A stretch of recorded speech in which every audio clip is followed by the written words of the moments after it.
Welcome to Our College, Your Voices. I'm your host, Kira Monroe. We know that learning happens in many different places, not just inside the four walls of a classroom. One exciting option many students and faculty engage in is taking their learning to another country through study abroad programs. Each year, Ivy Tech offers several study abroad experiences as a part of courses offered all over the state. I am excited to discuss this topic with a few faculty and staff members, as well as a student who have taken trips to other countries. Let's meet the panel. Renee Rule. Hi, Renee. Hi. How are you? I'm fine, thank you. Good. Tell me a little bit about yourself and some of the trips you've been on here at the college. Well, I teach English here at Ivy Tech. I'm an associate professor, and I've been facilitating trips for the last 10 years. Excellent. And some of the places you visited, Renee, because I know you've been to a lot of great places. Paris, Paris, Greece. We've been to Italy, Rome, and Florence, Costa Rica. And next year, we're heading to Ireland. Excellent. Very good.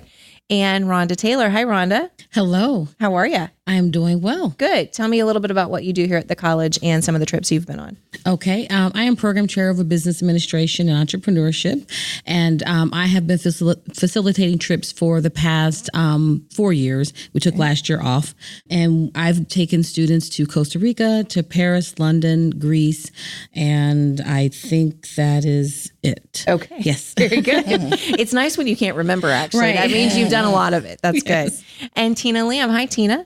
Hello. How are you? I'm fine, thanks. Good. Tell us a little bit more about what you do here and some of the trips you've been on. Okay. I am a student success advisor on the second floor of the NMC building, and I have so far only attended the Claire de Lune spring break trip, which Renee led in 2013 to France. Very good. Excellent. And then Amanda Burris. Hi, Amanda. Hi. Tell us a little bit about how you are associated with Ivy Tech and trips you've been on.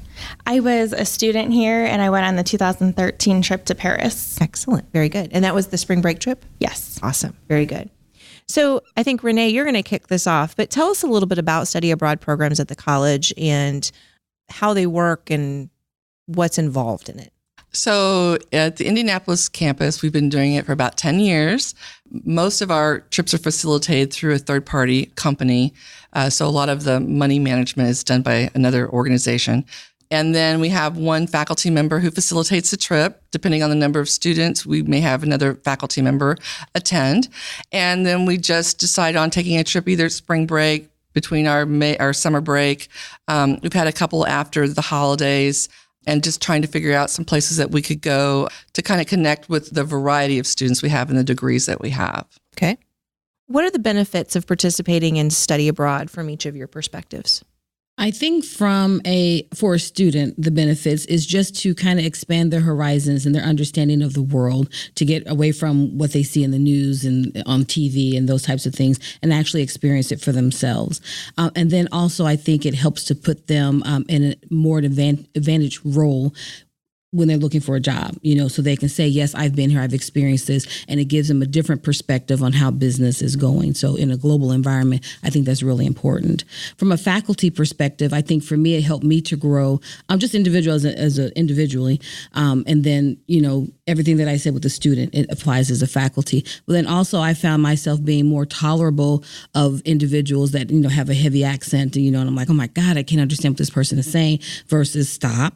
Listen, because when you were in Paris, they couldn't understand you. Right. And so I really did a shift in that and helping the students. And I've had several of my international students come up and tell me that I was the first person that ever listened to them and made an effort to understand what they were experiencing and trying to tell me. And so I think, that is really important. And then it's just really fun, have a lot of fun. For me, I think the benefit was being able to experience the culture firsthand, because you read about all of these major architectural places, and to see them in person was really exciting. Also, to experience the cuisine there. Mm-hmm. We had a lot of pasta and wine and bread and champagne. That was a fun day too. And it taught me how to interact with people from all over the world. You just learned how to interact with people of different language and be patient in trying to convey to them what you were trying to purchase or dinner or whatever it was. Yep. I think that professionally, one of the benefits for me was relationship building with kind of a random sample of students, if you will. There were students I had never met before, students even from different campuses on this particular trip. So getting to know the students themselves and what they've dealt with and, the sacrifices they had to make to undertake something kind of monumental, something that's a milestone in their education. And getting to know my colleagues here at the college, that was important as well.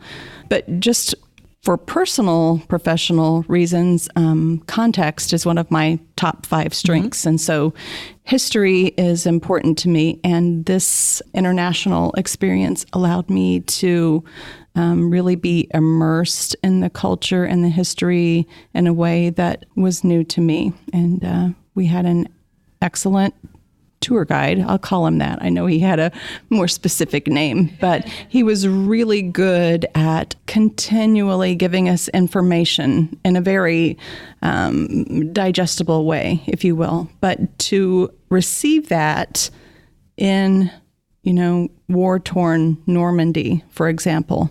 One day we ended up in a museum that we weren't supposed to end up in, but we'll talk more about the reasons in a minute, I'm sure. And it was really moving to see the devastation in that area. So Tina, you alluded to the next question, which is that this isn't easy. To take a large group abroad is a really big challenge. And I know as we were preparing to record, you guys were swapping some stories about some of the roadblocks. So I hope you'll talk about what some of the roadblocks you've experienced on these trips are with some of our listeners. Well, I'll start. I think I've had a major roadblock with every trip, but that's fine for me because I kind of like that part of it. I think learning on your feet is important, especially learning on your feet in some place that you're not comfortable with, to me is a very important thing to learn and to be able to use in your career and continuing on in your life. So I've had trips, we've been like running to the door of the plane and the door closed and we got stuck in Washington, D.C. for 2 days. And so for me, it was very upsetting because I know we only had a few days. But for my students, most who had never been on a plane, never had been to DC, we got a free trip to DC. So they were in heaven.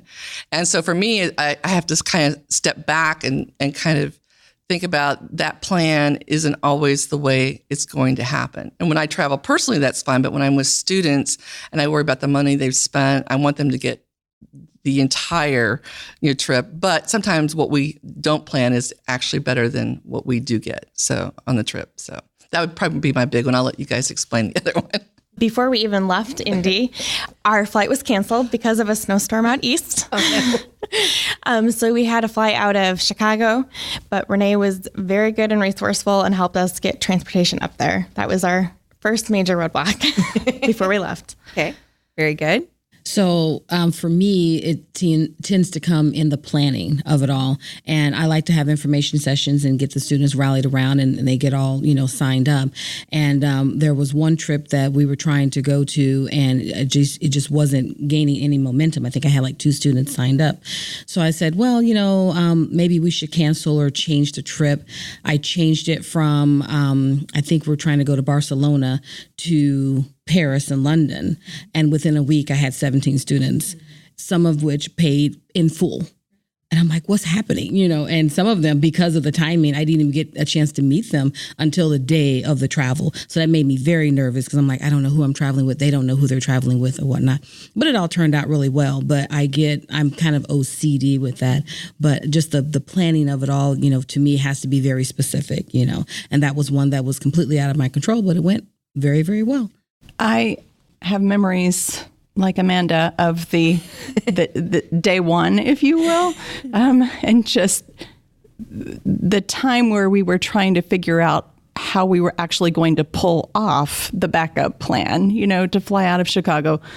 We came up with all kinds of crazy scenarios, but essentially it was like a tuna can on wheels that took us up there, but it was all good. And I can say that I've been to Munich now because there was a layover. So yeah, I've been to Munich. But the most interesting wrinkle or roadblock was a very unusual snowstorm in Europe. the majority of Europe was hit by this really messy, unexpected snow. And so, as Renee mentioned, we were ordered off the roads on a day that we had a lot of plans. We went different places. We had different opportunities. That's the way I choose to look at it. We ended up with a Bateau Mouche River cruise on the last night, I believe, and it was raining a little, and it was just beautiful. And it was another situation where I was able to just sit and absorb the beauty and the information, and I wouldn't change it. But that snowstorm, it was stressful, especially when our tour guide said, now you should have brought your weather gear. And I wanted to just I'm not a violent person, but I kind of wanted to get up in his face and wave my fist and say, snow boots were not on my list. But it was great. Good. Great memories. I just said, welcome to Indiana. So, and there were no snow boots or gloves or hats available to purchase anywhere. Wow. And no coffee. Because one night, a beautiful late day, early evening, all we wanted, Amanda and I, was a cup of coffee. And you wouldn't think it would be so hard to get. So we were sliding around on this. It was picturesque, and it's a great story. But for the love of God, why is it so hard to get a cup of coffee? Nothing looks pretty when you're trying to find coffee. Right? No. So tell me a little bit about, you've each been on one or more trips. Tell me a little bit, because I think there's always a critique of study abroad that it's just a trip and that you're not learning anything. Tell me a little bit about what you have learned that has helped you in the rest of your life. And you've talked about flexibility and challenges, but are there really succinct things too? For our Paris and London trip, I purposely had them embed business visits for us. So we got an opportunity to see behind the scenes of Louis Vuitton. And while I don't necessarily shop there and whatnot, it was very fascinating. And the students were over the top excited about that. And so they got to learn a lot about how they manufacture their purses and everything that they do. They have a special room in the store where all the celebrities get to go and design their own bags. And they let us go up one by one, of course, not the whole group, but just, it was an amazing experience, And then they gave them an opportunity to shop in the store, of course. And then we got a chance to see a perfumery and actually see the history of perfume and where that all comes from and how it got started, and then how they manufacture it, with that. So it was just an insight of that, but also kind of how they do business, and a little differently than what we do here, and some things that were the same, So it was a really nice education for the students with that. For our Costa Rica trip, it was an environmental thing that we did. And so we got an opportunity to plant a tree in the cloud forest to help with our, ozone and all of that. And we got to go to animal, what is it called? Animal refuge? Refuge. Yes. Thank you. And talked about the animals that they're saving and how they go out and put the cameras up to see, the animals and everything. So that was really nice. And the students really enjoyed that. So, everything is a little different, and just aside from the cultures, they still are learning about everyday things that they will need in their everyday lives. And so I thought that was really good. And that's the types of trips that we take and types of things we do. Yeah, so for my trips, I usually connect humanities class to it. And so we deal with, culture, language, sometimes architecture, and we meet several times prior. So there are assignments that are due before, during, and after. But a lot of that learning is because it's not planned. Taking somebody and putting them in a foreign country and expecting them to buy an apple at a market and be able to maneuver change, or how, you have to stand in one place to order coffee and one place to sit and drink coffee, or things like that. Those are experiences that I think are very valuable. And again, learning how to maneuver on your feet. When we were in Greece, we were in Athens for several days, so we got to see all the major monuments. But then I took a group of students to the islands, and we went 5 hours out on a ferry to an island, to two islands, very small islands, where everything is done verbally by a handshake. Even kiosks and stuff are not taken in at night because no one steals on an island, because everybody knows everybody. And so to allow students to see that and to see how food is prepared in mom and pop kitchens. And, McDonald's is not there, and what fast food is. Those are, I think, very important things that they learn on study abroad. And just going back to the food thing, one thing, how they do things differently, especially in Greece, everything, they take their time and they do it. So it's not, I'm going to sit and eat real quick, throw something back so I can go on to the next thing. They get very offended. So if you're not there for at least an hour and a half, eating your food, and you have to eat everything. And so just learning that culture, and the students caught on very quickly that this is what it is and this is what they needed to do. So be respectful. And if it was not an opportunity for them to spend that much time, then they need to go to a stand-in, let me take something to go and do that so they're not offending the culture, And tipping is done a lot differently. So they're just learning those little life things that, to me, is very valuable for anybody. And no ice and no refills. That's soda. it. One ice cube if you're lucky. Yes. In addition to problem solving, I think for me, it gave me a sense of confidence because I'd only been to Canada before as an overseas trip. So going overseas without my parents guiding me and going with a group of people I'd never really met before, other than a couple times before our trip, it gave me a sense of confidence. And also became more safety aware over there with pickpocketing being so high. Different than just walking down the street here with your wallet. And I also learned you don't tip in Paris. It's incorporated in the bill. So I paid way too much for some things in Paris a couple of times until I learned that lesson. So that's a good one. I have to decide what I want to talk about here, but I think that one of the benefits for us, those of us here at the table, but also for the group, is an opportunity to compare and contrast our country and our culture, with that of someone on the other side of the ocean. I think some people were surprised when we went to the Eiffel Tower and, there are guards stationed all the way around the perimeter, not close together, but with assault rifles. It's a little jarring at first because when you see the Eiffel Tower in the movies, it's all very picturesque and storybook-like. But the threat of terrorism, even then, 6 years ago, was very real. On the other side of the coin, Renee and Amanda and I spent a day touring the Champagne region. And one of the opportunities we had was to see the vineyards and the caves of a particular champagne maker, which I'm sure is not the right word, but the real word is escaping me right now.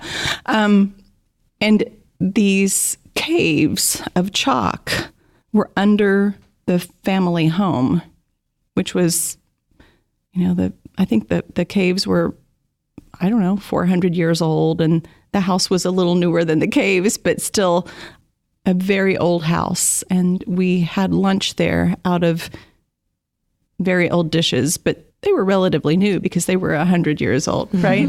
And we ate beef Burgundy that the hostess, the winemaker's wife, had made for us, and got her recipe. And, we had similar experiences, maybe not in the house, but with a multitude of champagne houses, starting with the big one, Moet Chandon.